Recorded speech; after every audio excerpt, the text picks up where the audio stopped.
মেরাজ থেকে আল্লাহ 5 ওয়াক্ত নামাজ দিয়েছেন। কেউ যদি 5 ওয়াক্ত নামাজ সময় মতো আদায় করে, আমার আল্লাহ তাকে 50 ওয়াক্ত নামাজের সওয়াব দিবে। যেরকম সুবহানাল্লাহ। রোজা আল্লাহ আয়াতের মাধ্যমে নাজিল করেছেন। যাকাত আল্লাহ শুধু কোরআনের আয়াতের মাধ্যমে বিধান দিয়েছেন।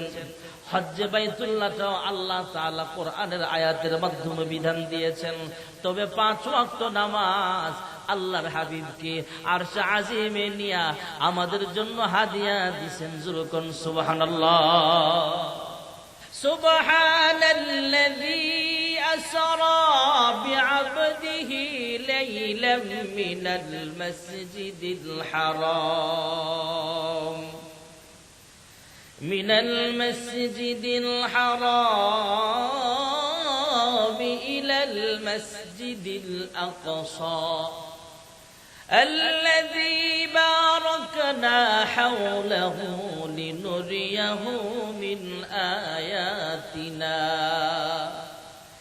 إنه هو السميع البصير।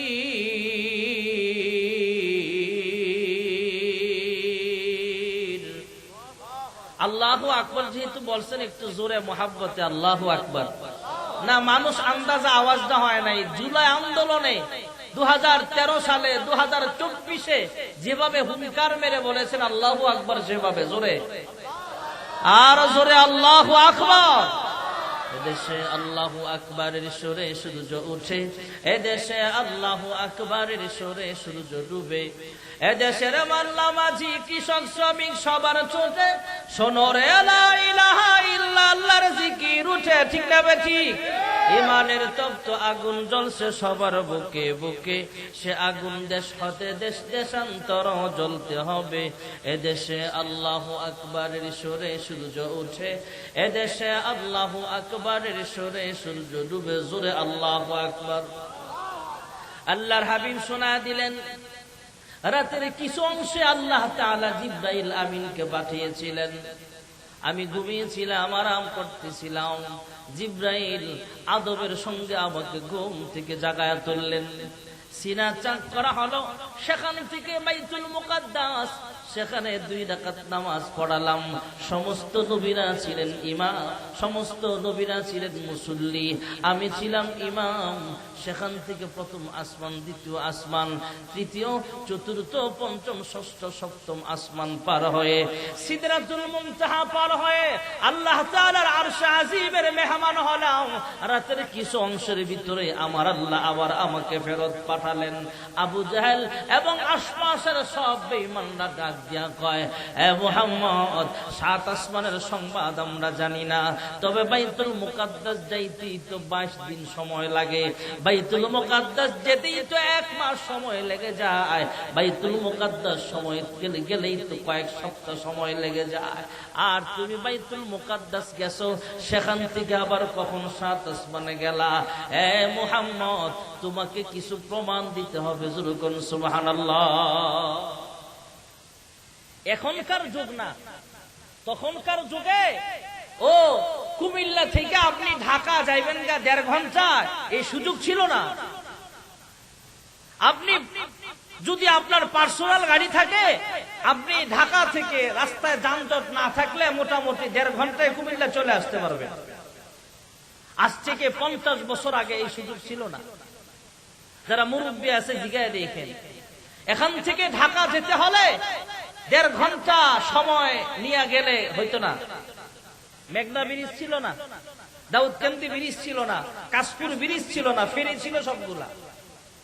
আর এখন আবার আগে লঞ্চে যাওয়া লাগতো, ট্রলারে যাওয়া লাগতো, স্টিমারে যাওয়া লাগতো। আর রাসূলের যুগের কথা, তখন তো বিমানও ছিল না।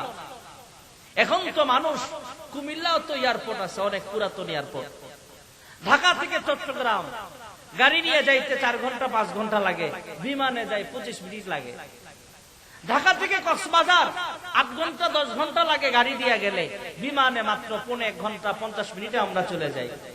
ঢাকা থেকে সৌদি আরব জেদ্দা 6 ঘন্টা আমরা চলে যাই। তখনকার এই যুগ না, তখনকার যুগটা ছিল ভিন্ন হিসাব। তখনকার তো গাড়ি ছিল না, উট যানবাহন, যানবাহন ছিল ঘোড়া, যানবাহন ছিল অন্যান্য কিছু মাখলুক ছিল যেগুলা দিয়ে মানুষ এখান থেকে সেখানে যাইত।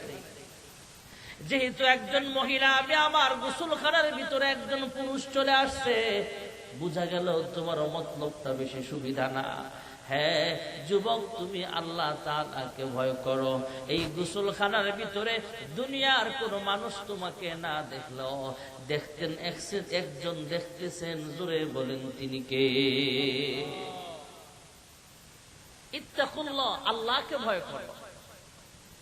এবার যুবক ডাক দিয়া কয়, হ্যাঁ মারিয়াম, ভয় পাবার কোনো কারণ নাই, আমি দুনিয়ার কোন যুবক নই, আমি আসমানের ফেরেশতা জিবরাইল। জোরকন সুবহানাল্লাহ। মা মারিয়াম এবার জবান খুলে ডাক দিয়া কয়, হ্যাঁ জিবরাইল, আপনি গোসলখানার ভিতরে কেন আসলেন?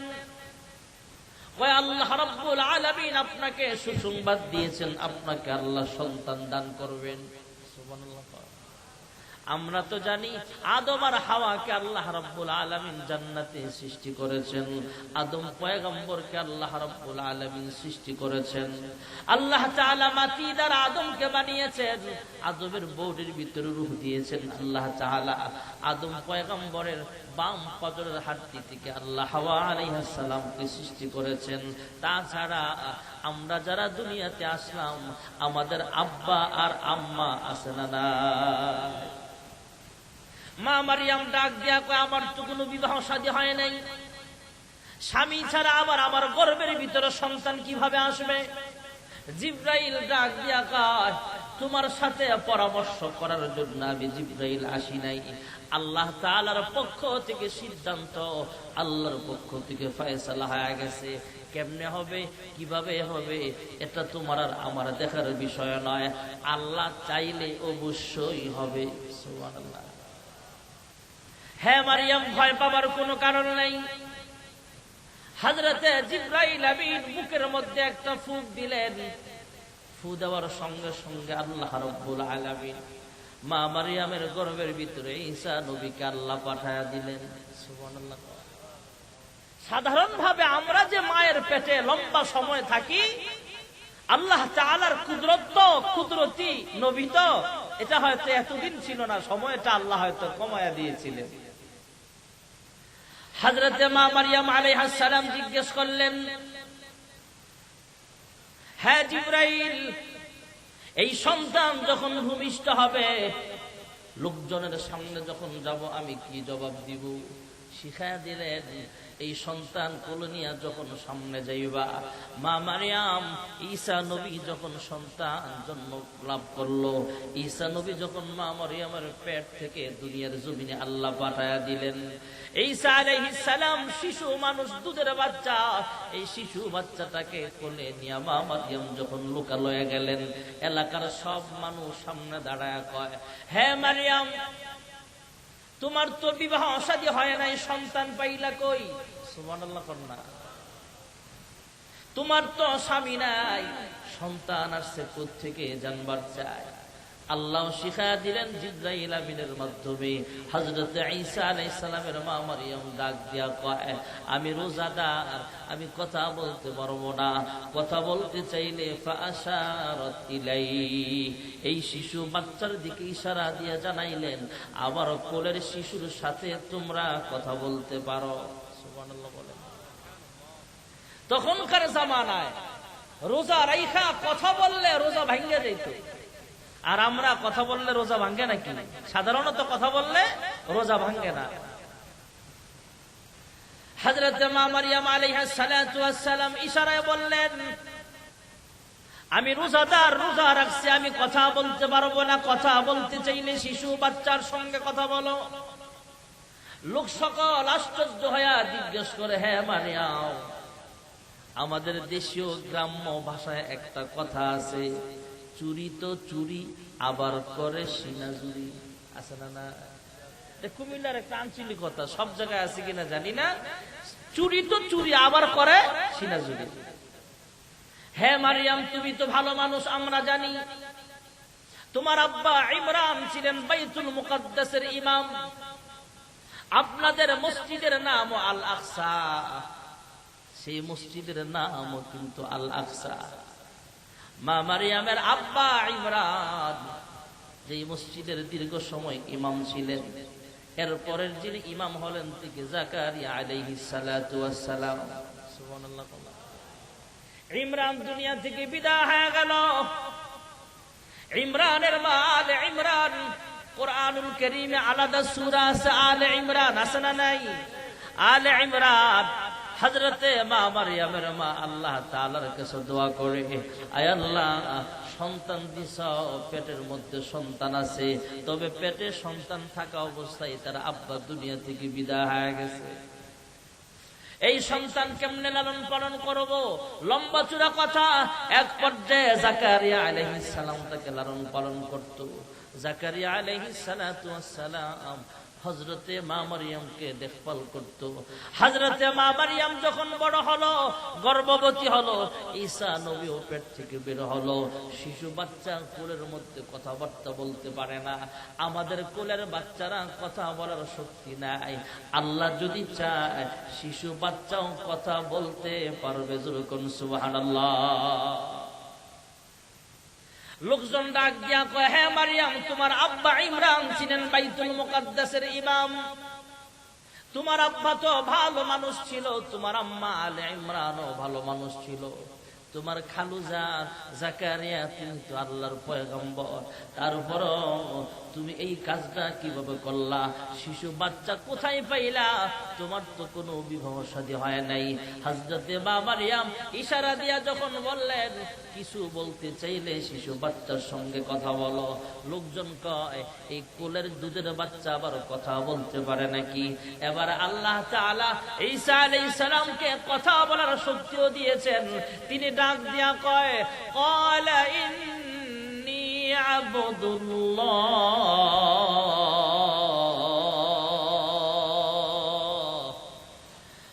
আতানিয়াল কিতাবা ওয়া জাআলানি নবিয়্যা।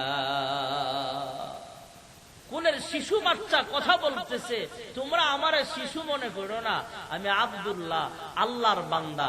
আমারে আল্লাহ কিতাব দিয়া, নবুয়ত দিয়া জমিনে পাঠাইছেন। জোরে কোন সুবহানাল্লাহ। শাহ ওয়ালিউল্লাহ মুহাদ্দিসে দেহলভী রাহমাতুল্লাহ আলাইহি কিতাবের মধ্যে লিখেন, যেই কথাটা শোনাবার জন্য এতগুলো কথা বললাম, হযরতে মা মারিয়াম আলাইহিস সালাতু ওয়াস সালামের গোসলখানার ভিতরে হযরতে জিবরাইল আমিন এসেছিলেন একজন যুবকের সুরত ধরে। সাধারণত আল্লাহর হাবিবের কাছে যখন জিবরাইল আমিন আসতেন, কোন সাহাবীর সুরত ধরে আসতেন, মাঝে মাঝে দাহিয়াতুল কলবির সুরত ধরে আসতেন। হাসান হোসাইন দাহিয়াতুল কলবি মনে কইরা পাঞ্জাবির পকেটে যায় হাত দিত। আল্লাহ জানায় দিয়েছেন, জিবরাইল দাহিয়াতুল কলবির সুরত ধরে যাইবা, হাসান হোসেন কিন্তু তোমার পকেট চেক দিবে, যাও যাও জান্নাতি চকলেট পকেটে লয়া যাও। হাসান হোসেন পকেটে হাত দিয়া চকলেট পাইতো। যুরকুন সুবহানাল্লাহ। দাহিয়াতুল কলবির সুরত ধরে আসতেন। হযরতে শাহ ওয়ালিউল্লাহ লিখেন, হযরতে মা মারিয়াম আলাইহিস সালামের গোসলখানার ভিতরে জিবরাইল আমিন একজন পুরুষের সুরত ধরে এসেছিলেন। ওইটা কোন পুরুষ? এটা হলেন আমার আপনার নবী, বিশ্ব নবী মুহাম্মদুর রাসূলুল্লাহ সাল্লাল্লাহু আলাইহি ওয়াসাল্লামের আকৃতি ধরে জিবরাইল আমিন মা মারিয়ামের সামনে গোসলখানায় এসেছিলেন। যুরকুন সুবহানাল্লাহ। তাহলে এক কথায় হযরতে মারিয়াম আল্লাহর হাবিবের জান্নাতি বিবি। সুবহানাল্লাহ বলেন। আর হযরতে ঈসা আলাইহিস সালাম আল্লাহর হাবিবের জান্নাতি বিবির দুনিয়াবি ছেলে। সুবহানাল্লাহ জোরে বলেন। এই জন্য হয়তো আল্লাহর হাবিব বলেছেন, হে খাদিজা, মন খারাপ করিও না, ইন্তেকাল হয়ে গেল, কবরের বাসিন্দা হয়ে গেল, কবরে তোমার একা থাকতে হবে না, তোমার সঙ্গে সাক্ষাৎ করার জন্য তোমার সতীন আসবে। সুবহানাল্লাহ। আম্মা জান খাদিজা দুনিয়া থেকে বিদায় হয়ে গেলেন। আল্লাহর হাবিব নিজে জানাজার ইমামতি করলেন। দাফনের সময় নিজে কবরে নামলেন, কাপড়ের সঙ্গে পেঁচায়া নিজের ব্যবহৃত একটা জামা মুবারক দিয়া দিলেন।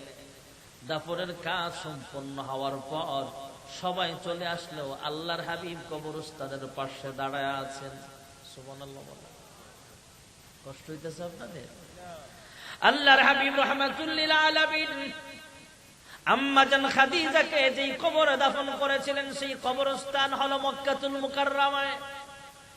মদিনার কবরস্থানটার নাম হলো জান্নাতুল বাকি, আর মক্কার কবরস্থানের নাম হলো জান্নাতুল মুআল্লা। জান্নাতুল মুআল্লার পাশে দাঁড়িয়ে আছেন আল্লাহর হাবিব রাহমাতুল লিল আলামিন। স্ত্রী মারা গেলে স্বামীর মনের ভিতরে কষ্ট আছে না নাই? সন্তান মারা গেলে পিতা মাতার মনের ভিতরে কষ্ট আছে, স্ত্রী মারা গেলে স্বামীর মনের ভিতরে ব্যথা আছে, বেদনা আছে। আল্লাহ রাব্বুল আলামিন হযরতে জিবরাইল আলাইহিস সালামকে পাঠিয়ে দিলেন। হযরতে জিবরাইল আলাইহিস সালাতু ওয়াস সালাম সালাম দিয়া কয়, ওগো আল্লাহর হাবিব, স্ত্রী মারা গেছে, বিবি মারা গেছে, মনের ভিতরে এমনি তো আপনার কষ্ট। দাঁড়ায়া দাঁড়ায়া ফেরেশতাদের প্রশ্নের জবাব দেওয়ার আপনার প্রয়োজন হবে না। আপনি ঘরে চলিয়া যান, ঘরে যায় আরাম করেন, বিশ্রাম করেন, একটু রিল্যাক্স হন। খাদিজা যদি ফেরেশতাদের প্রশ্নের জবাব দিতে আটকা যায়, খাদিজা আপনার কাছে কি দরখাস্ত করেছেন আরশের মালিক শুনেছেন। খাদিজা যদি ফেরেশতাদের প্রশ্নের জবাব দিতে আটকা যায়, আরশের মালিক আল্লাহ এর পক্ষ থেকে ফেরেশতাদের সব জবাব দিয়ে দিবে। জোরে কোন সুবহানাল্লাহ। একই বছরে আম্মা জান খাদিজাও বিদায় হয়ে গেলেন। আল্লাহর হাবিব তায়েফ গেলেন। তায়েফের মানুষগুলো আল্লাহর হাবিবকে অনেক কষ্ট দিল। আল্লাহর হাবিবের চাচা আবু তালেব দুনিয়া থেকে বিদায় হয়ে গেলেন। আল্লাহর হাবিবের মনটা ভীষণ খারাপ। এই বছরটাকে আমরা শোকের বছর বললে ভালো করে চিনি। আল্লাহর হাবিবের সবচেয়ে কষ্টের বছর ছিল এটা। আল্লাহর হাবিব মানসিক ভাবে অনেক কষ্ট পাইছে, শারীরিক ভাবেও কষ্ট পেয়েছেন। আল্লাহর হাবিবের মনটাকে সান্ত্বনা দেওয়ার জন্য আল্লাহ রাব্বুল আলামিন এই চাঁদের মাস রজব মাসের ২৭তম রজনীতে আমার আল্লাহ আল্লাহর আরশে আজিমের মেহমান আমার আল্লাহর হাবিবকে বানাইছেন। জোরে কোন সুবহানাল্লাহ। ছোটবেলায় ছোট বাচ্চারা বাবার আঙ্গুলে ধইরা ধইরা হাঁটার অভ্যাস আছে না নাই? একটু কথা বলেন, আছে না নাই? মা আমেনা আফসোস করে বলতো, হায় রে, আজকে আব্দুল্লাহ যদি জিন্দা থাকতো তাহলে আমার সন্তান মুহাম্মদ ইবনে আব্দুল্লাহ বাবার আঙ্গুলে ধরে ধরে হাঁটতে যাইতে পারতো, মাহফিলে যেতে পারতো। বাবার আঙ্গুলে ধইরা ধইরা নানার বাড়ি বেড়াইতে যাইতো, মসজিদে যাইতো, বাজারে যাইতো, এখানে যাইতো, সেখানে যাইতো। আব্দুল্লাহ নাই, তাই আমার সন্তানটাও বাবার আঙ্গুলে ধরে হাঁটার সুযোগটাও পায় না। আমার আল্লাহ কুদরতে আওয়াজ দেয়া কয়, আমেনা সময় হইতে দাও, মন খারাপ করার কোনো কারণ নাই। আমার হাবিব বাবার আঙ্গুলে ধরে ধরে হাঁটুক, এটা আমি চাই না। আমি চাই এমন সময় আসবে আমি আল্লাহ তাআলা আমার কুদরতি আঙ্গুলে ধরায়া ধরায়া সবচেয়ে দামি জায়গা আরশে আজিম সফর করায়া দিন। জোরে কোন সুবহানাল্লাহ। আল্লাহর হাবিব রাহমাতুল লিল আলামিন উম্মে হানির ঘরে তিনি ঘুমাচ্ছিলেন, কাবার পাশে ঘুমিয়ে আছেন। হযরতে জিবরাইল আমিন আল্লাহর হুকুমে আয়েশা ঘুম থেকে জাগায়া তুললেন আদবের সঙ্গে। ঘুম থেকে জাগায়া জমজম কূপের পাশে নিয়ে সিনা চাক করানো হলো। লম্বা চূড়া বিস্তারিত বলতে পারবো না, জুমার বয়ানে আপনারা পাবেন। বিভিন্ন খতিব সাহেবরা হয়তো এই আলোচনাগুলো করবেন মসজিদে জুমার বয়ানে। শুধু সংক্ষিপ্ত আকারে বলছি, আল্লাহর হাবিবকে সিনা চাক করানো হলো। সেখান থেকে বাইতুল মুকাদ্দাস নিয়ে যাওয়া হলো। বাইতুল মুকাদ্দাস গেলেন, বিশাল বড় মসজিদ। আপনাদের মসজিদ যেমন আকসা, আর সেই মসজিদটা আল আকসা। সুবহানাল্লাহ। এখানে একটা প্রশ্নের জবাব আমি দিয়া যাই, সেটা হলো আমার আপনার মনে প্রশ্ন জাগতে পারে, পৃথিবীর মধ্যে সবচেয়ে দামি মসজিদ কোনটা? বাইতুল্লাহ, কাবা শরীফ। কোনটা? কাবা শরীফ। তাহলে কাবা শরীফে সমস্ত নবীদেরকে না বাইতুল মুকাদ্দাস নিলেন কেন? এর জবাব অনেকগুলোর ভিতরে একটা জবাব হলো, তখনকাই বাইতুল মুকাদ্দাসটা ছিল অনেক বড়, কাবার চত্বরটা ছিল তখন ছোট, আর বাইতুল মুকাদ্দাসটা ওই যে সুলাইমান নবীর আমলে সুলাইমান নবী দাঁড়ায়া মারা গেছে, ওই ঘটনা হুজুরদের কাছ থেকে আপনারা জানেনই ঘটনা। বাইতুল মুকাদ্দাসটা সুলাইমান আলাইহিস সালামের আমলে বিশাল বড় আকারে বানিয়েছিলেন। ওই যে বড় আকারে বাইতুল মুকাদ্দাসটা আছেন, এভাবেই তো আছে ভাইয়ারা আমার।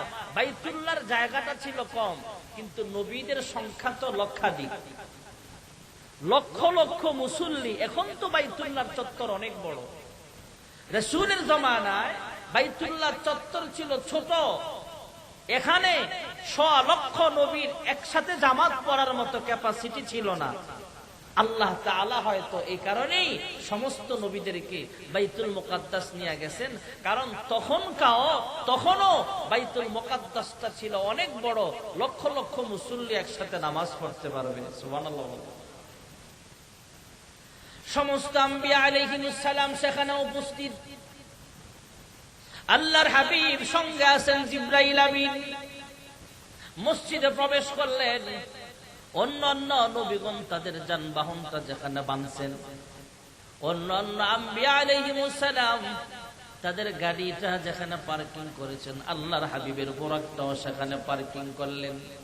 মসজিদে ঢুকলেন, তাকায় দেখেন লক্ষ লক্ষ মুসল্লি, কিন্তু সামনের ইমাম সাহেবের মেহরাবটা এখনো খালি আছে।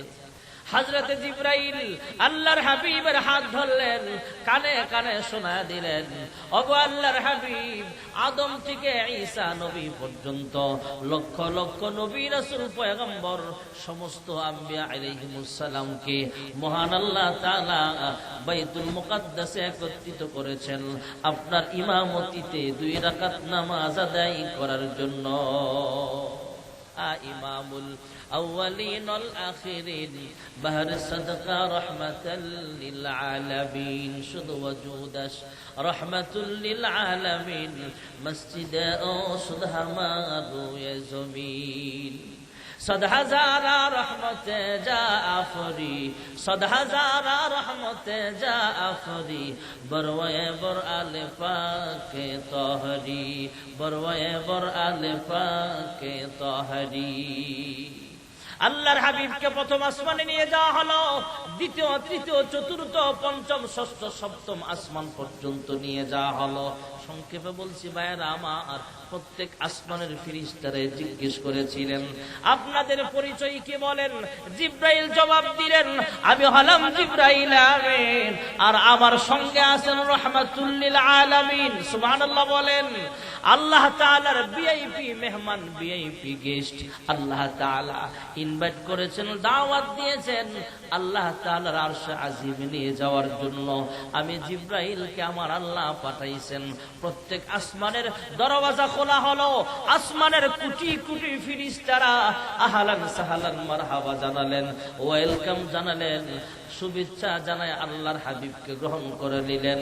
আল্লাহর হাবিব আরশে আজিমে গেলেন, 7 আসমান পার হয়া সিদরাতুল মুনতাহা পার হয়া আল্লাহর আরশ আজিমের মেহমান হয়ে গেলেন।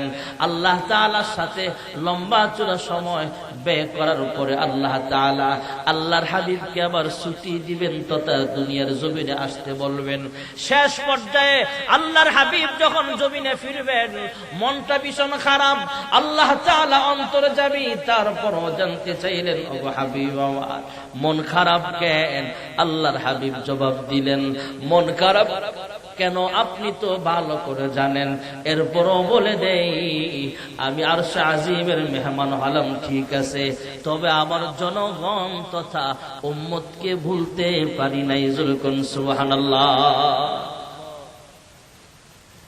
ওগো পরওয়ারদিগার আলম, আমার জনগণের কথা আমি ভুলি নাই। আল্লাহ রাব্বুল আলামিন এবার জানায়া দিলেন, ওগো হাবিব আমার, আপনার জনগণ তথা উম্মত নিয়ে পেরেশান হতে হবে না। আপনার উম্মতের জন্য বিশাল বড় একটা বাজেট আমি আল্লাহর পক্ষ থেকে রাখা আছে। কয় কি বাজেট? কয় আপনার উম্মতের জিন্দেগির সব গুনাহ আমি আল্লাহ মাফ করে দিলাম। আরো জোরে কোন, আরো জোরে। কেমন নেতা পাইছি ভাই, নেতা ডাক দেয়া কয় আল্লাহ এই বাজেটও হবে না, বাজেট আরো বাড়াতে হবে। সুবহানাল্লাহ কয় না। কেমন নেতা পাইছি, আল্লাহ তাআলা ডাক দিয়া কয় গো হাবিব আমার জান, আপনার উম্মতের বাজেট আমি আল্লাহ আরো বাড়ায়া দিলাম। কেমন বাড়াইলেন, আপনার উম্মতের মর্যাদা পৃথিবীর সব নবীর উম্মতের চাইতেও আমি আল্লাহ আরো বাড়ায়া দিলাম। নেতা ডাক দিয়া কয় আল্লাহ এই বাজেটেও হবে না। সুবহানাল্লাহ কয় না। আমাগো নেতারা তো সংসদে গিয়ে আমাগো ভুইলা জায়গা, এমন অভ্যাস নেতাগো আছে না নাই? না এদিকে নাই মনে হয়, ঢাকা শহর আছে। ক্ষমতা পাবার আগে মনটা ভালো থাকে, পথে ঘাটে পায়ে যাকে সালামটা দেয় আগে। ক্ষমতা পেলে পরে ক্ষমতার এই জোরে এই জনতাকে সে আর চেনে না, যে কথা না বলে আমি থাকতে পারি না। ঠিক না বেঠি? মসজিদে শুক্রবারে জুতা আসর ধরা খাইলে কপালে মায়ের আসে না নাই? ওরে বাবা, যে লেগরা হ্যাঁ উস্টা মারে। আর আমাদের দেশে অনেক শিক্ষিত চোর আছে, হ্যাঁ করে দেখলে আমরা সাপ সাপ করি। আমাদের দেশে অনেক শিক্ষিত চোর আছে, এসি রুমের ভিতরে বয়া বয়া কলমের খোঁচায় জনগণের রক্ত আর ঘামের পয়সা চুরি করে। দুর্নীতির আখড়ায় বসে জাহির করে জ্ঞান, দুর্নীতির আখড়ায় বসে জাহির করে জ্ঞান। কলম দিয়ে কামায় টাকা আবার ধরে সাধুর ভান, ওরা শিক্ষিত শয়তান, ওরা শিক্ষিত শয়তান। ঠিক কিনা? আমাদের জুমার মসজিদে আমরা যে বয়ান করি, কত রকমের মুসল্লি যে আছে অভাব নাই। এখানে যারা আছেন, আমি একদিন আসলাম বয়ান করে চলে গেলাম, ভাল লাগছে না, আগামী বছর আবার দাওয়াত দিতেন না এই। কিন্তু জুমার মসজিদ যেখানে আমরা ইমামতি করি অনেক ভেজাল। ইমাম সাহেব সুদের বিরুদ্ধে বয়ান করলো সমস্যা, ঘুষের বিরুদ্ধে বয়ান করলো সমস্যা, রাস্তায় যে ওরা রডের বদলে বাঁশ দেয় এটা কইলো ইমাম সাহেবের সমস্যা। আছে না নাই? সমস্যার অভাব নাই। ইমাম সাহেব যদি বেপরদা নারীর বিরুদ্ধে কয় সেটাও সমস্যা, কারণ সভাপতির মায়া কলেজে পড়ে, ডেংডেঙ্গায় আডে, কুমিল্লা শাসনগাছা মার্কেটে মার্কেটে ঘুরে। আছে না নাই? আমাদের কুমিল্লা শহরে না থাকলেও ঢাকা শহরে কিছু মায়া আছে। এটা কি মায়া লেডিস না জন্ডিস চিনাও যায় না, নাকি কলা গাছ বুঝাও যায় না, এমন আছে না নাই? টাইট ফিটিং জিন্সের প্যান্ট পেন্সিল সোপায়, টাইট ফিটিং জিন্সের প্যান্ট পেন্সিল সোপায়, মিহিন সুতার পাতলা এক শট ফতুয়া গায়, শরীরটা সোজা তবুও ডান বামে বাঁকায়, দেখো নারী হেঁটে যায়, ইবলিসের চেলা হেঁটে যায়। ঠিক কিনা? কোন দিকে ওয়াজ করতাম? ইমাম সাহেব যা ওয়াজ করে তাই খবর হয়। সুদের বিরুদ্ধে ওয়াজ করলে সুদখোররা জুমার পরে বাইরে গিয়া কয় এই হুজুর আর চলতো না, বিদায় করে দেয়। এমন ভেজাল ইমাম সাহেব জীবনে আহে না, আসেনি কত বলেন? ঘুষের বিরুদ্ধে বয়ান করলো সমস্যা, আমরাও গাট্টি বসকা ঘুম করে কই আমরা হক কথা বলবোই, চাকরি গেলে যাক, মসজিদের অভাব নাই। ঠিক না বেঠিক ধরে বলে? কি মনে করেন গত 16-17 বছরে আমার জীবনের কথা আমি কই, এমনও মসজিদ গেছে 3 মাস ইমামতি দিচ্ছে, এরপর ইমামতি শেষ। 6 মাস, 7 মাস, 1 বছর, সর্বোচ্চ এক জায়গায় 2 বছর আছি না। আর এখন ঢাকায় যেখানে জমা পড়ায়, এখানে শুধু জমা তো তাও 5 আগস্ট 2024 আগের জমায় ওই 17 বছর যারা কামাইছে, কামাইনা কমিটিরা আমার হুজুর আপনি ছাত্র আন্দোলনের পক্ষে কথা বলছেন তো চলে যান। তা আমি বললাম ছাত্র আন্দোলন তো আওয়ামী লীগের বিরুদ্ধে না, এটা তো ন্যায়ের পক্ষে, অন্যায়ের বিরুদ্ধে। জুলাই আন্দোলন কি শেখ হাসিনার বিরুদ্ধে না অন্যায়ের বিরুদ্ধে? এমন অন্যায় যদি অন্যরাও করে এদেরকেও তো মানুষ ছাড় দেবে না। ঠিক না বেঠিক জোরে বলে?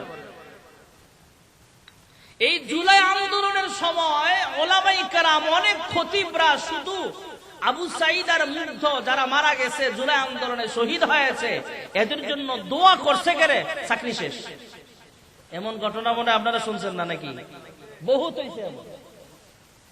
আর গত 16-17 বছরে আল্লামা জুনায়েদ বাবনগরী রহমাতুল্লাহ আলাইহি, আল্লামা দেলোয়ার হোসেন সাইদি রহমাতুল্লাহ আলাইহি, আল্লামা মামুনুল হক সাহেব সহ, আল্লামা জুনায়েদ আল হাবিব সহ, আল্লামা খালিদ সাইফুল্লাহ আইয়ুবী সাহেব সহ, আল্লামা মুফতি জসিমউদ্দিন রহমানী সহ অসংখ্য উলামায়ে কেরাম বছরের পর বছর কারাবরণ করতে হয়েছিল শুধু সৎ কাজের আদেশ, অসৎ কাজের নিষেধ, হক কথা বলার কারণে। জোরে বলেন ঠিক না বেটি? আমরা উলামায়ে কেরাম বলি শুধু জেল জুলুম না, আমরা উলামায়ে কেরাম চাকরি চলে যাবে সেটা ভয় পাই না, জেল খাটা লাগবে, হামলা হবে, মামলা হবে সেটাও পরোয়া করি না। উলামায়ে কেরাম তো হলো তারা যারা ফাঁসির মঞ্চে দাঁড়ায়ও হক কথা বলেছে, বলেই যাবে। ঠিক না বেটি? কি হবে আলেম হয়ে ইমাম সেজে সমাজেতে, যদি পারো সত্য কথা উচ্চ স্বরে না বলিতে। চাকরির ভয় করো যদি ছেড়ে দাও ওই না গদি, কি হবে ধোকা দিয়ে আল্লাহকে, কি হবে বেঁচে থেকে অযথা বিদ্যা শিখে, যদি না গড়তে পারি শোষণবিহীন সমাজটাকে, কি হবে বেঁচে থেকে। ঠিক না বেঠি? আমাদের নেতারা তো সংসদে গেলে অনেকে আমঘরে ভুলে যায়, সবাই না ভালো নেতা তো এখনো সমাজে আছে, কিছু নেতা তো সংসদে গিয়ে আমঘরে ভুলিয়া যায়। আল্লাহর হাবিব আরশ আজিমের মেহমান হওয়ার পরও আমাদেরকে ভুলে নাই। আল্লাহ ডাক দিয়া কয়, ওগো হাবিব আমার, আপনার উম্মতের বাজেট আমি আল্লাহ আরো বাড়ায় দিলাম। কেমন বাড়াইলেন গো মালিক? কয় আপনার উম্মতকে স্পেশাল ভাবে 50 ওয়াক্ত নামাজ হাদিয়া দিলাম। আপনার উম্মত নামাজে দাঁড়াবে, আমি আল্লাহ তার সঙ্গে মেরাজ করব। জোরে কোন সুবহানাল্লাহ।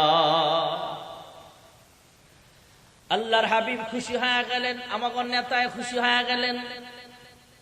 আল্লাহর হাবিব রাহমাতুল লিল আলামিন 50 ওয়াক্ত নামাজ নিয়ে যখন জমিনে ফিরবেন, আকাশপথে আবার মুসা পয়গম্বরের সঙ্গে দেখা হয়ে গেলে হযরতে মুসা পয়গম্বর জানতে চাইলেন, হ্যাঁ শেষ জামানার পয়গম্বর, আল্লাহ রাব্বুল আলামিন কোন নবীকে আরশ আজিমের মেহমান বানান নাই, একমাত্র আপনাকে সম্মানিত করেছেন। সুবহানাল্লাহ। মুসা নবী ডাক দিয়া কয়, হে আখিরি পয়গম্বর, হযরত আদম পয়গম্বর জান্নাতে থাকা অবস্থায় মালিকের সঙ্গে কথাবার্তা বলেছিলেন। হযরত ইব্রাহিম পয়গম্বর নমরুদের আগুনে থাকিয়ে আল্লাহর সাথে কথা বলেছেন। হযরত ইউনূস পয়গম্বর মাছের পেটের ভিতরে থেকে আল্লাহর সঙ্গে কথা বলেছেন। হযরত ইউসুফ পয়গম্বর অন্ধকার কূপের মধ্যে থাকিয়ে আল্লাহর তাসবিহ পড়েছেন। হযরত ঈসা পয়গম্বর আসমানে জীবন্ত অবস্থায় আল্লাহর সাথে কথা বলার সুযোগ পেয়েছেন। আমি মুসা কালিমুল্লাহ তুর পাহাড়ে দাঁড়ায় আল্লাহর সঙ্গে কথা বলেছিলাম, আর আপনি তো আরশ আজিমে গিয়ে আল্লাহ তাআলার সঙ্গে কথা বলেছেন। তবে জানবার চাই আপনার উম্মতকে আল্লাহ কি হাদিয়া দিবেন। জোরে কোন সুবহানাল্লাহ। জানতে চায়। একজন মুরব্বী বেড়াইতে গেছে, একা বিয়ার বেদ বেড়াইতে গেছে, মাইয়া বিয়া দিছে কংসনগর, বেড়াইতে গেছে, একা গেছে তো আওয়াজ সময় ইমাম সাহেবের সামনে পড়ছে, কেউ চাচা বিয়ের বেদ গেছিলেন, কি দিয়ে দিল? বিয়ের লেগে কিছু দিয়া দেয় না নাকি? অভ্যাস আছে না নাই? আপনাকে একা পায়া নয়, লোকজন আরো আসলে একই কথা বলবো। কয় তাহলে আমি লোকজন ডাইকা নিয়ে আসি। আল্লাহর হাবিব নিজে পাবলিসিটি করা লাগে নাই, মাইকিং করা লাগে নাই। আবু জাহেল দৌড়ায়া সাফা পাহাড়ের উপর উইঠা ডাক দিছে, কই রে ফোলাফেন কই? নেতায় যদি ডাক দেয় কর্মীকে হুঁশতে হয় নাকি? জুতা মুতা থুয়া দৌড়। লিডার কি হইছে? কয় চল। কয় কিতা? কয় মুহাম্মদ আমারে একলা ভাইয়া যা কইছে তোরা সহ আয়। সব নেতা কর্মী যা আছে, দাপটশালী নেতা তো, মক্কার ভিতরে সবচেয়ে বড় মন্ত্রী, হ্যাঁ বড় লিডার, বড় এমপি, যখন ডাক দিছে কর্মী টর্মী সব একসাথে আল্লাহর হাবিবের কাছে নিয়ে আসছে। আবু জাহেল ডাক দেখে, ভাতিজা কি খবর? আমারে একলা ভাইয়া যা তা কইছো, এখন পারলে কও।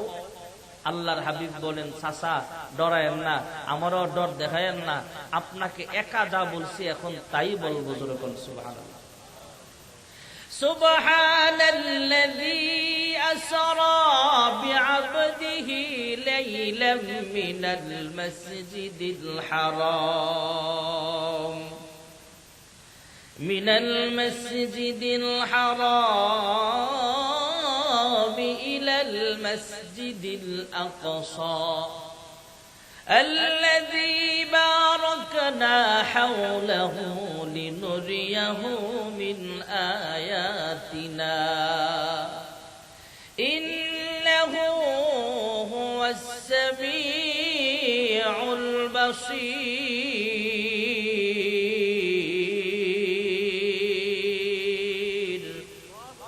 আল্লাহু আকবার যেহেতু বলছেন একটু জোরে মহাব্বতে আল্লাহু আকবার। না, মানুষ আন্দাজে আওয়াজটা হয় নাই। জুলাই আন্দোলনে 2013 সালে 2024-এ যেভাবে হুঙ্কার মেরে বলেছেন আল্লাহু আকবার, যেভাবে জোরে আর জোরে আল্লাহু আকবার। এদেশে আল্লাহু আকবারের সুরে সূর্য উঠে, এদেশে আল্লাহু আকবারের সুরে সূর্য ডুবে, এদেশের মাল্লা মাঝি কৃষক শ্রমিক সবার চোখে শোনো রে লা ইলাহা ইল্লাল্লাহর জিকির উঠে। ঠিক না ঠিক? ইমানের তপ্ত আগুন জ্বলছে সবার বুকে বুকে, সে আগুন দেশ হতে দেশ দেশান্তর জ্বলতে হবে। এদেশে আল্লাহু আকবারের সুরে সূর্য উঠে, এদেশে আল্লাহু আকবারের সুরে সূর্য ডুবে। জোরে আল্লাহু আকবার। আল্লাহর হাবিব শোনা দিলেন, রাতের কিছু অংশে আল্লাহ তাআলা জিবরাইল আমিনকে পাঠিয়েছিলেন। আমি ঘুমিয়েছিলাম, আরাম করতেছিলাম, জিবরাইল আদবের সঙ্গে আমাকে ঘুম থেকে জাগায়া তুললেন। সিনা চাক করা হলো, সেখান থেকে বাইতুল মুকাদ্দাস, সেখানে 2 রাকাত নামাজ পড়ালাম। সমস্ত নবীরা ছিলেন ইমাম, সমস্ত নবীরা ছিলেন মুসল্লি, আমি ছিলাম ইমাম। সেখান থেকে প্রথম আসমান, দ্বিতীয় আসমান, তৃতীয়, চতুর্থ, পঞ্চম, ষষ্ঠ, সপ্তম আসমান পার হয়ে সিদরাতুল মুনতাহা পার হয়ে আল্লাহ তাআলার আরশ আজিমের মেহমান হলাম। রাতের কিছু অংশের ভিতরে আমার আল্লাহ আবার আমাকে ফেরত পাঠালেন। আবু জাহেল এবং আশপাশের সব বেঈমানরা ডাক দিয়া কয়, এ মুহাম্মদ, 7 আসমানের সংবাদ আমরা জানি না, তবে বাইতুল মুকাদ্দাস যাইতেই তো 22 দিন সময় লাগে, বাইতুল মুকাদ্দাস যেতেই তো 1 মাস সময় লেগে যায়, বাইতুল মুকাদ্দাস সময় গেলেই তো কয়েক সপ্তাহ সময় লেগে যায়। আর তুমি বাইতুল মুকাদ্দাস গেছো, সেখান থেকে আবার কখন 7 আসমানে গেলা? এ মুহাম্মদ, তোমাকে কিছু প্রমাণ দিতে হবে। জোরে কোন সুবহানাল্লাহ। এখনকার যুগ না, তখনকার যুগে ও কুমিল্লা থেকে আপনি ঢাকা যাইবেন গা 1.5 ঘন্টা, এই সুযোগ ছিল না। আপনি যদি আপনার পার্সোনাল গাড়ি থাকে, আপনি ঢাকা থেকে রাস্তায় যানজট না থাকলে মোটামুটি 1.5 ঘন্টায় কুমিল্লা চলে আসতে পারবেন। আজ থেকে 50 বছর আগে এই সুযোগ ছিল না। যারা মুরব্বী আছে জিগায় দেখেন, এখান থেকে ঢাকা যেতে হলে 1.5 ঘন্টা সময় নিয়ে গেলে হইতো না। মেঘনা ব্রিজ ছিল না, দাউদকান্দি ব্রিজ ছিল না, কাশপুর ব্রিজ ছিল না, ফেরি ছিল সবগুলা।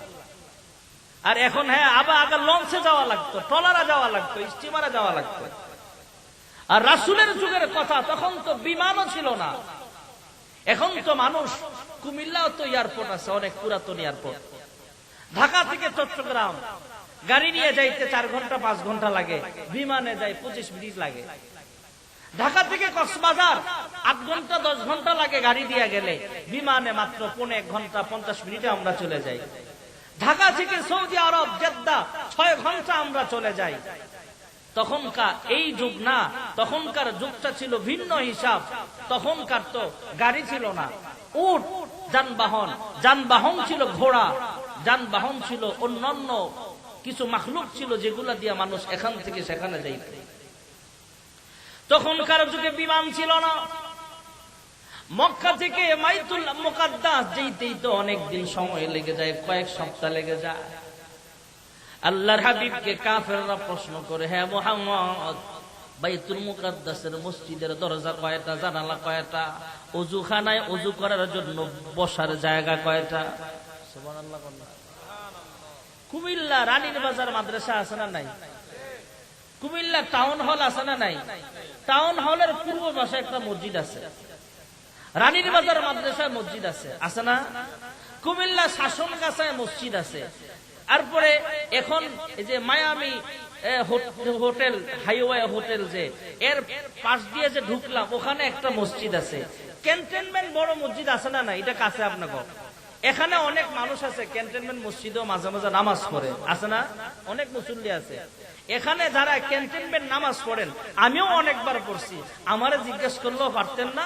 আপনাকেও যদি জিজ্ঞেস করি, ক্যান্টনমেন্ট ঢাকা যাইতে যে বাম পাশে বড় মসজিদটা, দরজা কয়টা, জানালা কয়টা, পারবেন না বলতে।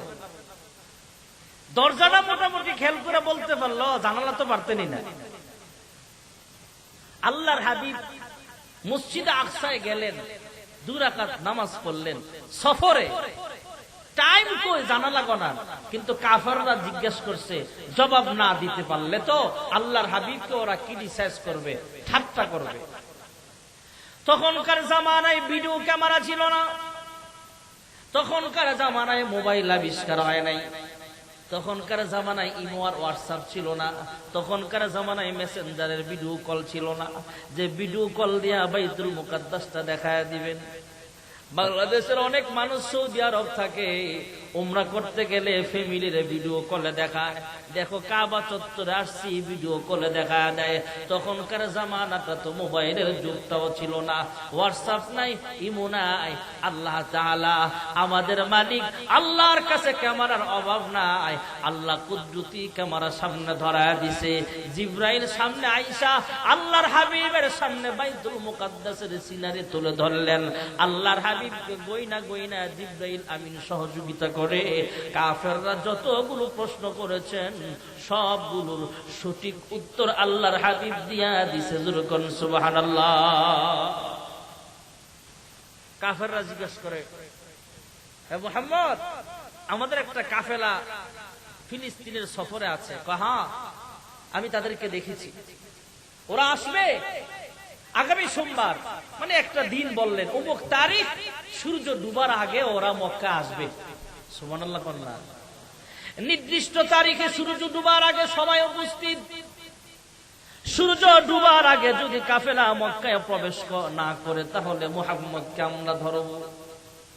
আল্লাহ তাআলা চন্দ্র সূর্যের মালিক। অন্য দিন যখন সূর্য ডুবে, তখন যদি সেই সময় মতো যদি আজকে সূর্যটা ডুবে যায়, তাহলে সূর্য ডুবার আগে কাফেলা মক্কা প্রবেশ করতে পারবে না। কাফেলাটা মক্কা থেকে একটু দূরে আছে, এরা সূর্য ডুবার পরে তারপরে জমিনে আসতে পারবে, মক্কায় ঢুকতে পারবে। অন্য দিনের টাইমে যদি সূর্যটা আজকেও ডুবে যায়, আজকে যদি আগের দিনের সময় সূর্যটা ডুবে, তাহলে কাফেলাটা মক্কায় ঢোকার আগেই সূর্য ডুবে যাবে। আল্লাহ তাআলা সূর্যকে থামায়া দিলেন, হে সূর্য, কাফেলা না ঢোকা পর্যন্ত তুমি ডুবতে পারবে না। সূর্য ডুবে না, কাফেলা যখন মক্কায় ঢুকছে এরপর সূর্য ডুবেছে। যখন সুবহানাল্লাহ। কাফেররা মাথা নিচু কইরা সবাই চলিয়া যায়। আবু জাহেল সেখানে উপস্থিত ছিলেন না। সেদিন মসজিদে নববীতে আবু জাহেল ছিলেন না, ব্যবসায়িক কাজে এলাকার বাহিরে তিনি ছিলেন। যখন এলাকায় ঢুকলেন, আবু জাহেল যায় হযরত আবু বকরের বাড়িতে যায় কয়, হে আবু বকর, রাতের কিছু অংশের ভিতরেই নাকি বাইতুল মুকাদ্দাস গেছে, সেখান থেকে নাকি আবার 7 আসমান সফর করে আসছেন। তুমি কি এমন আজগুবি কথা বিশ্বাস করবা নাকি? আবু বকর জিজ্ঞেস করলেন, হে আবু জাহেল, এমন কথা আপনাকে কে শুনিয়েছেন? আবু বকর যখন জিজ্ঞেস করলেন, আবু জাহেল জবাব দিলেন, তোমার বন্ধু মুহাম্মদ এই কথা শুনিয়েছেন। আবু বকর এক বাক্যে ডাক দিয়া কয়, যদি মুহাম্মদুর রাসূলুল্লাহ সাল্লাল্লাহু আলাইহি ওয়াসাল্লাম এমন কথা বলে থাকেন, আমি আবু বকর বিন্দু পরিমাণ সন্দেহ করব না। অবশ্যই এই ঘটনা 100% সত্য ঘটনা। আর জোরে কয়। আবু বকরের চেয়ে বেশি রাসূলকে কেউ চিনে না। আর রাসূলও আবু বকরকে সবচেয়ে বেশি চিনে। হযরত আবু বকর আল্লাহর হাবিবের নবুয়ত প্রাপ্ত হওয়ার আগে থেকেই সবচেয়ে ঘনিষ্ঠ বন্ধু, সবচেয়ে ক্লোজ ফ্রেন্ড ছিলেন আবু বকর। নবুয়ত পাওয়ার পরও মক্কি জিন্দেগিতে সবচেয়ে কাছের বন্ধু ছিলেন আবু বকর। মাদানী জিন্দেগিতেও সবচেয়ে কাছের সাহাবী ছিলেন আবু বকর। হিজরতের সফরে গারে সওরের সাথেও ছিলেন আবু বকর। ইন্তেকালের পরও রওজা আতহারের সাথীটাও হলেন আবু বকর।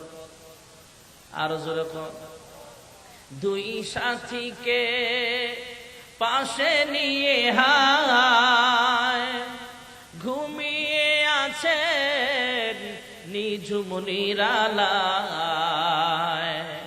সাড়া দাও রাসূলুল্লাহ রওজা পাকের কিনারে। আল্লাহর হাবিবের ঘনিষ্ঠ বন্ধু আবু বকরকে আবু জাহেল কয়, হে আবু বকর, তোমার বন্ধু বলেছেন তুমি কি এটাও বিশ্বাস করবা? আবু বকর বললেন, হ্যাঁ আমি বিশ্বাস করে নিলাম, ঘটনা সত্য। আবু বকর ঘরে যায় না, না যে আল্লাহর হাবিবের ঘরে যায় সালাম দিলেন, জিজ্ঞেস করলেন কি হয়েছিল? কয় রাতের কিছু অংশের ভিতরে আমি মেরাজে গিয়েছিলাম, আল্লাহ রাব্বুল আলামিন আমাকে মেরাজ করিয়েছেন। জিবরাইল আসলেন, আমাকে ঘুম থেকে জাগালেন আদবের সঙ্গে, সিনা চাক করানো হলো, সেখান থেকে বাইতুল মুকাদ্দাস, সেখান থেকে প্রথম দ্বিতীয় তৃতীয় চতুর্থ পঞ্চম ষষ্ঠ সপ্তম আসমান পার হয়ে সিদরাতুল মুনতাহা পার হয়ে আল্লাহর আরশ আজিমের মেহমান আমাকে বানানো হলো। সেখান থেকে আসার পথে 50 ওয়াক্ত নামাজ দিয়েছিলেন। মুসা পয়গম্বর ফেরত পাঠালেন, আবার কমাইলেন, আবার গেলাম, আবার কমাইলাম। 5 ওয়াক্ত নামাজ আল্লাহ ফরজ করেছেন। মেরাজ থেকে আল্লাহ 5 ওয়াক্ত নামাজ দিয়েছেন। কেউ যদি 5 ওয়াক্ত নামাজ সময় মতো আদায় করে, আমার আল্লাহ তাকে 50 ওয়াক্ত নামাজের সওয়াব দিবে। যেরকম সুবহানাল্লাহ। আল্লাহর হাবিব তখন বললেন, আবু বকর, এখন থেকে তোমার নামের সাথে আরেকটা শব্দ সংযোগ করে দিলাম, তোমার নাম সিদ্দিক। আমরা এখন বলি না আবু বকর সিদ্দিক। যেরকম সুবহানাল্লাহ। আল্লাহর হাবিবকে আল্লাহ তাআলা নিজের বাড়িতে নিয়া, মেরাজে নিয়া, আরশে আজিমের মেহমান বানায়া আমাদের জন্য 5 ওয়াক্ত নামাজ হাদিয়া দিবেন। রোজা আল্লাহ আয়াতের মাধ্যমে নাজিল করেছেন। যাকাত আল্লাহ শুধু কোরআনের আয়াতের মাধ্যমে বিধান দিয়েছেন। হজ্জে বাইতুল্লাহটাও আল্লাহ তাআলা কোরআনের আয়াতের মাধ্যমে বিধান দিয়েছেন। তবে 5 ওয়াক্ত নামাজ আল্লাহর হাবিবকে আরশে আজিমে নিয়া আমাদের জন্য হাদিয়া দিবেন। যেরকম সুবহানাল্লাহ। 5 ওয়াক্ত নামাজ দরকার আছে না নাই? শুধু পুরুষরা নামাজ পড়বে, মহিলাগো লাগতো না? মহিলা পুরুষ সবার জন্য নামাজ ফরজ। মহিলারা নফল রোজা রাখতে পারে, মাগার নামাজের বেলায় গাফলতি অলসতা মহিলাদের অনেক বেশি। কিছু কইলে কইব ধ্যান না, ফোলা ফেনে পেশাব করে দেয়। কাপড়ের কিন্তু অভাব নাই। সেই দিন কি এখন আছে নাকি? আগে একজনের বিয়ার শাড়ি দিয়া মহল্লার সব মায়া ঘরে বিয়া দিত, বিয়া শেষ শাড়ি সাজায় ধুয়া থুয়া দিত। আবার আরেকজনের স্বাস্থ্যবিনের বিয়া, এই শাড়ি দিয়ে বিয়া দিত। এমন একটা যুগ গেছে। আর এখন তো কাপড়ের অভাব নাই, শোকেস ভর্তি কাপড়, ওয়ার্ড্রোবে ভরা কাপড়, এরপরও বলে পুরা নাই। এমন আছে না নাই? বিয়া বেড়াইতে গেলে সাজ্জা গুজ্জা 1.5 ঘন্টা লাগাইয়া সাজে। আর স্বামী যখন ঘরে আসে একবারে নোংরা কাপড়টা পরিয়া থাকে। এই প্রকৃতির কিছু মহিলা সমাজে আছে না নাই? আর আমাদের সমাজে বিবাহ শাদীটা ইসলামের বিধান তো আছেই, এটার একটা ফ্যাশন বানায় নিছে। ফ্যাশন। বিয়ে একজনের, সাজে 14 জন। এই এলাকায় নাই মনে হয় এমন। ওরে বাবা, একজনের বিয়া আর ফাত্রি সাজে 14 জন। মায়েরা যায় ফোলার বাইত, ফোলা যায় মায়ের বাইত। এই ফোলাবান কি মনে করেন শুধু নাচতে যায়, না বিয়ান গুলোকে আড্ডা মারতেও যায়? এই যে যুবকরা আসতেছে, শুধু হাসার জন্য বলছি না। যেই মেয়েটাকে বিবাহ দিচ্ছেন, এই মেয়েটা না এই মেয়ের স্বামী দেখতে পারবে, ওই অন্য বাড়ির পুরুষ সাথে তাকে দেখা যায় নাই। এরা তো দেখে দেখেই উল্টা প্রাপ্ত বয়স্ক মেয়েদেরকে গায়ে হলুদের অনুষ্ঠানে সাজায় গুজায় পাঠায় দেয়। গায়ে হলুদ, নাচানাচি, রং মাখা, এগুলা মুসলমানের সংস্কৃতি না। মুসলমানের সংস্কৃতি হলো সুন্নত তরিকায় বিবাহ পড়ানো। শুধু একটা কথা আপনাদের ছোট্ট একটা কথা বলি,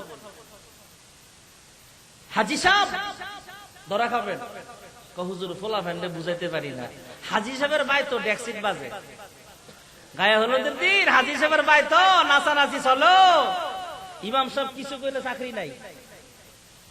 হুজুর আমার বিরুদ্ধে গেছেন, আমার ছিলেন আমি হাজি সাহেব।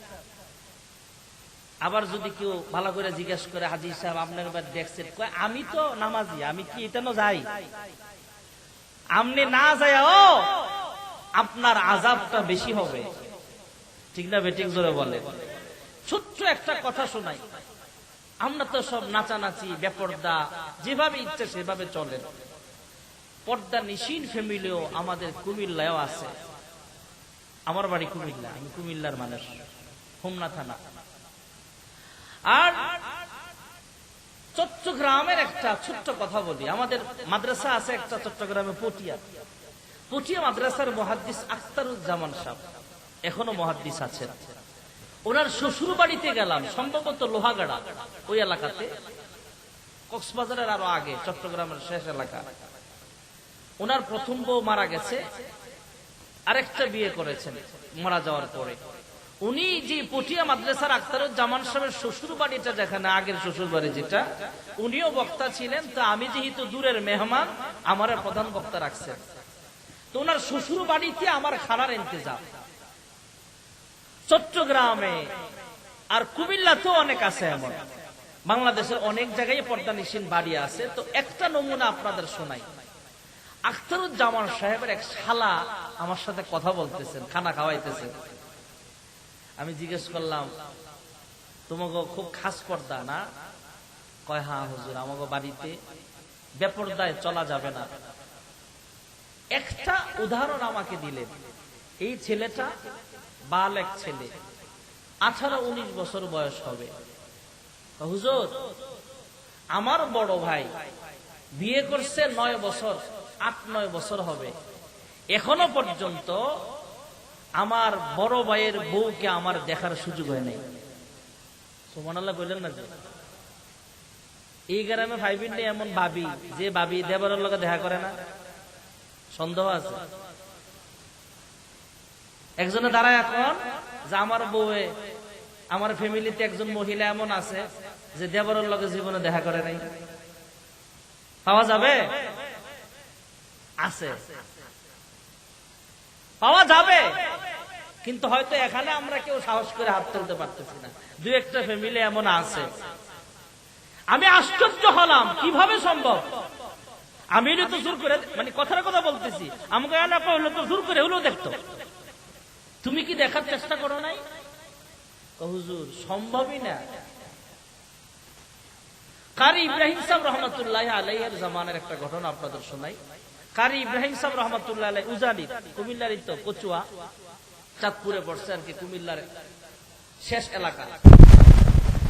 উজানির কারি ইব্রাহিম সাহেব রহমতুল্লাহ আলাইহি যখন ছিলেন জমিনে, তখন তো আর এখনকার মতো এত ওয়াল টোয়াল, এত ডিজিটাল পদ্ধতিতে বেড়াবড়া ছিল না। মোটামুটি পর্দা নিশীন একটা বাড়ি ছিল। ওই বাড়ির মহিলাদেরকে কেউ দেখতে পারে না। এক ফোলা নিয়ত করছে, আজকে মহিলা করে দেখেই ছাড়ব। হ্যাঁ উঠছে নারকেল গাছ, কি গাছ? এই বাড়ির নারকেল গাছে উঠলে ওই আরেক বাড়ির ঘর কে আসে না আছে, উঠানে কে আসে না আছে সেটাও দেখবে। এ নারকেল গাছে উঠার পরে হ্যাঁ বাড়ির দিক তাকায় রে, কোনো মহিলা দেখা যায় না। আবার হ্যাঁ নারকেল গাছ থেকে নামতেও পারতেছে না। সুবহানাল্লাহ কইলেন না? নারকেল গাছ থেকে নামতেও পারতেছে না। তো জিজ্ঞেস করলো, ওখানে চিল্লা পাল্লা করতেছে মানুষ আইসা, কিরে তুই হ্যাঁ উঠছস, নামতে পারস না? নাম, নামতে পারি না। কেন? কারি সাহেবরে লই আইও, কারি সাহেবরে ছাড়া আমার কেউ নামাইতে পারতো না। কারি ইব্রাহিম সাহেব আসছে, আয়সা হুজুর আমারে মাফ করে দেন। কি হয়েছে? আমি নারকেল গাছে উঠছিলাম। নারকেল পাইরা নাইমা যাও, পারে নারকেল ফালার লাগে উঠি নাই তো। কি লেগে উঠছিলা? উঠছিলাম আপনাকে বাড়ির মহিলা কি ওরা দেখা যায় কিনা ওটা দেখার লাগে। কি দেখছ? কোনো মহিলা দেখি নাই, ওই মহিলা কিছু কাপড় ছড়ানো আছে রোদ্রে, ওটা দেখছি। আল্লাহর কাছে মাফ চাও, নামো। নামো কখন কইছে তখন নামতে পারছে। সুবহানাল্লাহ। আপনারা নিজের আগে সোজা হন, ফোলা প্যান সোজা হয়ে যাবে। হাজী সাহেবের ফোলা বিয়া করাইছে, হাজী সাহেবের ফোলার বউ যদি ওনার ছোট ফোলা মানে দেবরের লগে দেখা না করে, এই বউ হাজী সাহেব রাখতই না। তবে আমার ফোলা রাহে ঘৃণা করে। এমন ঝামেলা ফ্যামিলিতে আসে না নাই? অনেক ফ্যামিলি আছে এমন, মেয়ে আলেমা বিয়া দিয়া রয়েছে জেনারেলের কাছে, যাওয়ার পরে কি এর পর্দা কিসের কি, মানুষের সামনে বেপর্দা মহিলারা যেভাবে চলে তারাও সেভাবে চালানোর চেষ্টা করে, নয়তো তার উপর জুলুম করে, ঝগড়াঝাটি করে, রাগারাগি করে। এই জন্য পুরুষরা আগে সোজা হন, মহিলারা অটোমেটিক সোজা হয়ে যাবে। আপনার আমার ভাল লাগে দামি দামি পালসার মোটর সাইকেলের মধ্যে পিছনে বোর্ড আর সাজায় লইয়া ঘুরতে মজা লাগে। আপনি তো দেখেন না, আপনি তো সামনের দিকে তাকায় হুন্ডা চালান, আর আপনার দিকে হাজার হাজার মানুষ দেখে মজা লয়। আছে না নাই? যদিও কথাটা আঞ্চলিক ভাষায় বললাম, বাস্তবতা এটাই। এই জন্য পর্দা নিষিদ্ধ। আগে পুরুষরা হন, আগে পুরুষরা পর্দা করেন। আমার আব্বা জান ফজলুল করিম রহমতুল্লাহ এর খাস মুরিদ ছিলেন। সবসময় সব কথা বলা হয় না, দোয়ার আগে বলে দিচ্ছি, দোয়া হয়ে যাবে। উনি রুমাল দিয়ে এভাবে চলতেন, রুমালটা এভাবে ঘুমটা দিয়া, মহিলাগো মতো সবসময় রুমাল দিয়ে চলতেন। তা আমরা বলতাম রুমাল দিয়ে চলে কে? তো পরে মাঝে মাঝে আব্বার সাথে যখন যাইতাম, যখন কিছু বুঝি, তখন দেখি মহিলা দেখলে আব্বা রুমালটা ওই দিক দিয়ে দেয়। এমন কিছু বুজুর্গ জমিনে এখনো আছে। এই জন্য পুরুষরা আগে পর্দা নিশীন হন, দাড়িওয়ালা হন, নামাজি হন। মহিলা তো আমাদের আন্ডারে চলে। আমার মা, আমার বোন, আমার বিবি, আমার মেয়ে, এটা তো আমাদের আন্ডারে, আমাদের অধীনস্থ। এরা আমাদের কথা শুনতে বাধ্য। ওরা পর্দা নিশীন না হইয়া যাবে কোথায়? আমি হাজী সাহেব, আমার মেয়ে, আমার নাতিপুতির বিবাহ অনুষ্ঠানে কোনো গায়া হলুদ, কোনো নাচানাচি করতে দেব না। আমি চাইলে যে হবে না, তা হবেই না। আর আমার কাছে ভাল লাগে, আমি হাজী সাহেব বলি কি রুমো বয়ে বয়ে নিজেও মাঝে মাঝে ডেন্স মারি। এই জন্য সাবধান হয়ে যান। বিবাহ শাদীতে বিশেষ কইরা নাচানাচি, গান বাদ্য এগুলো কইরেন না। অন্য সময় করেন, করতেছেন, এটাও আস্তে আস্তে বন্ধ করে দেন। কিন্তু বিবাহটা একটা হালাল জিনিস, এটা সবের কাজ, নেক আমলের কাজ। এই আমলের কাজটাকে আজকে আমরা গুনাহের সাথে জড়ায়া দিছি। আর একটা ছেলে মেয়ের বিবাহ হওয়ার পরে এই মেয়েটাকে আমভাবে সবাইরে দেখায়েন না, ঝামেলাও হয়। বন্ধুরা দেখছে, আর এক বন্ধু হেরে পড়ায়া বাগায়া লয়ে গেছে গা, এমন ঘটনা কুমিল্লাতে নাই মনে হয়। ঝামেলা হয়। আল্লাহর বিধানের মধ্যে শান্তি। আল্লাহ তাআলা আমাদের সবাইকে, পুরুষ মহিলা সবাইকে নামাজি, পর্দা নিশীন, আবেদ আবেদা, নামাজি বান্দা বান্দি হিসাবে, আল্লাহর মুহাব্বতের বান্দা বান্দি হিসাবে। আল্লাহর নবী এই রজবের চাঁদে মেরাজে গেলেন। মেরাজ থেকে আমাদের জন্য আল্লাহ তাআলা 5 ওয়াক্ত নামাজ হাদিয়া দিলেন। আজকের মূল কথা হলো 5 ওয়াক্ত নামাজ। আল্লাহ তাআলা কুরআনুল কারীমে 80 জায়গারও বেশি স্থানে জায়গায় জায়গায় শুধু নামাজের কথা বলেছেন। এক আয়াতে আল্লাহ বলেন, وَأَقِيمُوا الصَّلَاةَ وَآتُوا الزَّكَاةَ وَارْكَعُوا مَعَ الرَّاكِعِينَ الَّذِينَ يُؤْمِنُونَ بِالْغَيْبِ وَيُقِيمُونَ الصَّلَاةَ وَمِمَّا رَزَقْنَاهُمْ يُنْفِقُونَ। আল্লাহ তাআলা জায়গায় জায়গায় নামাজের কথা বলেছেন।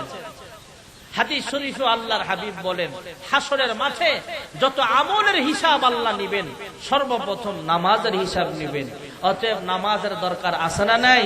টাকারি কাছে আমরা করি বড় দান, তুমি বিনে কে বুঝিবে মনের নিবেদন। তুমি যদি মাফ না করো আল্লাহ আল্লাহ বান্দারে বল তোমার বান্দা যাবে কার কাছে। আয় আল্লাহ, দুনিয়ার ভিখারি এক দরজা থেকে ফিরা দিলে অন্য দরজায় যায়, আমরা একমাত্র তোমার দরজার ভিখারি, আমাদের যাওয়ার মতো আর জায়গা নাই, ফিরা দিও না।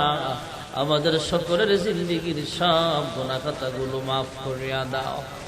আয় আল্লাহ, অনেক মা বোনেরা হাত বাড়িয়েছে, ওদেরকে পূর্ণ স্বামীর খেদমত করিয়া তোমার হুকুম হাকাম পর্দা নিষেধ নামাজি বান্দি হিসেবে কবুল করিয়া নাও। আয় আল্লাহ, এলাকার অনেক ছেলে মেয়ে বিবাহের উপযুক্ত নেককার পাত্র পাত্রীর ব্যবস্থা করে দাও। অনেকের বিবাহ হয়েছে কিন্তু সন্তান হয় না, তুমি আল্লাহ একমাত্র সন্তান দেওয়ার মালিক, নেক সন্তান তুমি দান করিয়া দাও। রব্বি হাবলি মিনাস সালিহিন। আয় আল্লাহ, যারা টাকা দিয়া পয়সা দিয়া সুপরামর্শ দিয়া মসজিদের খেদমত করতেছে, মাহফিলের ইন্তজাম করেছে, প্রত্যেকের মনের নেক আশাগুলো পূর্ণ করিয়া দাও। আয় আল্লাহ, জানি না আজকের মাহফিল কার জন্য যেন জীবনের শেষ মাহফিল হয়ে যাবে, আমাদের সবাইকে 5 ওয়াক্ত নামাজি বানায়া দাও। রমজান চলে আসতেছে, রোজাগুলো রাখার তৌফিক দান করে দিও। আয় আল্লাহ, আমাদের প্রত্যেকটা মা বোনকে পর্দানিশীন বানাও, আমাদের প্রত্যেকটা পুরুষকে সুন্নতি দাড়িওয়ালা বানায়া দাও, প্রত্যেকটা যুবককে সুন্নতি দাড়িওয়ালা বানায়া দাও।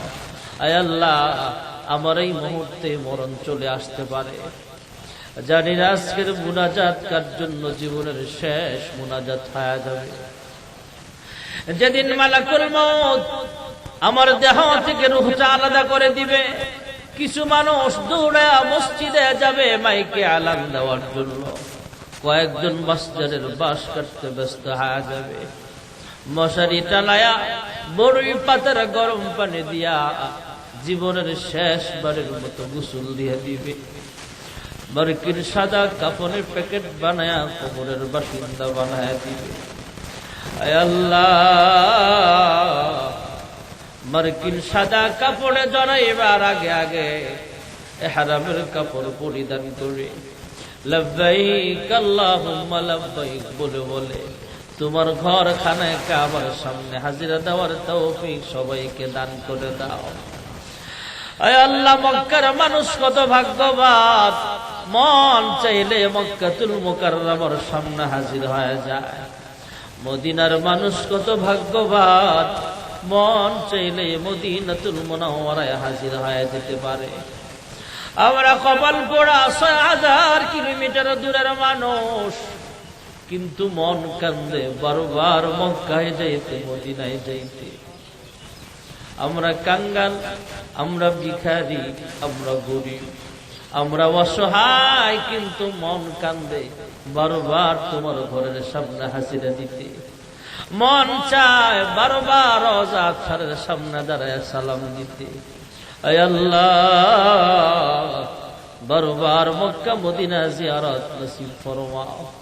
আয় আল্লাহ, অনেকে অসুস্থ, দোয়া চেয়েছেন, প্রত্যেকে সুস্থতা দান করিয়া দাও।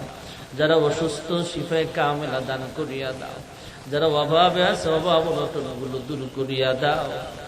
যারা ঋণগ্রস্ত আছে ঋণগুলো পূর্ণ করার তৌফিক দান করো, ঋণ পরিশোধ করার তৌফিক দান করিয়া দাও। হালাল রিজিকের খাজানা বুলন্দ করিয়া দাও। আয় আল্লাহ, প্রত্যেকের মনের নেক বাসনাগুলো পূর্ণ করিয়া দাও। আল্লাহুম্মা বারিক লানা ফি রজব ওয়া শাবান وبلغنا رمضان اللهم بارك لنا في رجب وشعبان وبلغنا رمضان سبحان ربك رب العزة عما يصفون وسلام على المرسلين والحمد لله رب العالمين.